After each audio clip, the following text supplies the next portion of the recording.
Hello बच्चों, आज मैं आपको क्लास 3 की हिंदी करवाऊंगी। इसमें मैं आपको आज पार्ट 4 बरगद का पेड़ चैप्टर पढ़ाने जा रही हूँ। ये क्या है? बरगद का पेड़ एक क्या है? कहानी है ना। ये जो है पूरी कहानी है। इसको मैं आपको पढ़ के सुनाऊंगी, आप ध्यान से सुनना।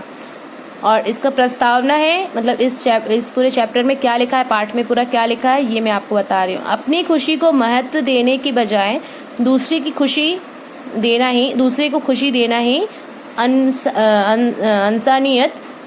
मतलब इंसानियत है। इस कहानी में इसी को दर्शाया गया है। मतलब यहाँ पे ये आपको बताया गया है, इस बरगद का पेड़ एक जो कहानी है इसमें ये बताया गया है कि हमें अपनी खुशी को इम्पोर्टेंट नहीं देना चाहिए, महत्व नहीं देना चाहिए, दूसरों की खुशी को ज्यादा महत्व देना चाहिए। चलिए मैं पढ़ती हूँ, ध्यान से सुनना। बरगद का एक पेड़ था, बहुत पुराना, बहुत विशाल। ये देखिए, एक बरगद का पेड़ है, बहुत पुराना और बहुत विशाल। इसकी शाखाएं धरती को छूती थी। उस पर पक्षियों का बसेरा था, मतलब बहुत सारे उसपे पक्षी रहते थे। उसकी शीतल और घनी छाया में राह चलते यात्री विश्राम किया करते थे। ये देखो, विश्राम कर रहे हैं ना।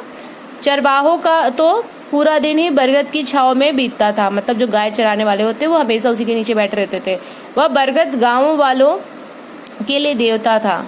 मतलब गांव वाले थे उसको क्या करते थे, मानते थे, देवता मानते थे इस बरगद के पेड़ को।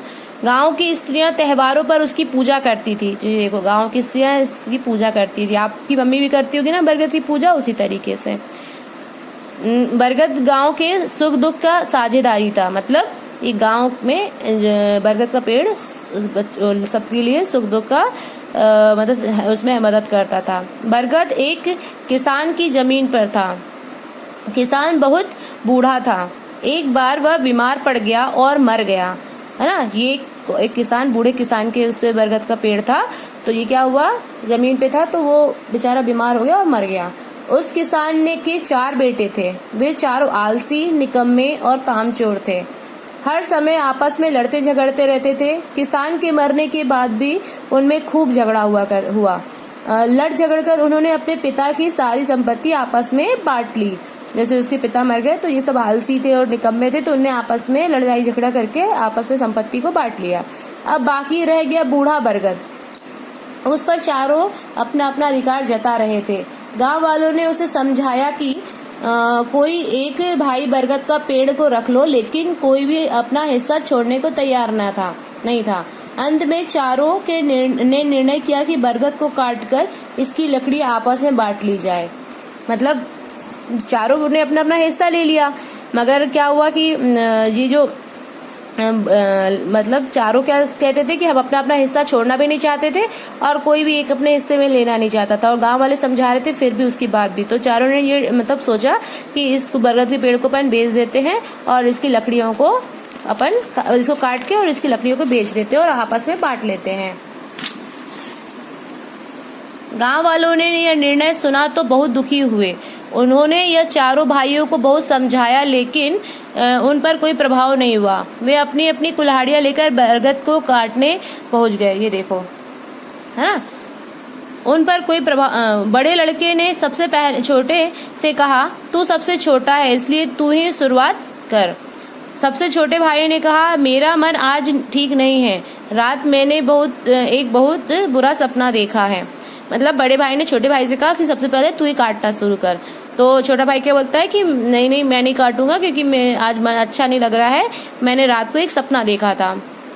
सबसे छोटे ने उत्तर दिया, मैंने देखा कि पिताजी ठीक उसी जगह खड़े हैं जहां बरगद का पेड़ है। बरगद के तने की तरह उनके पैर थे।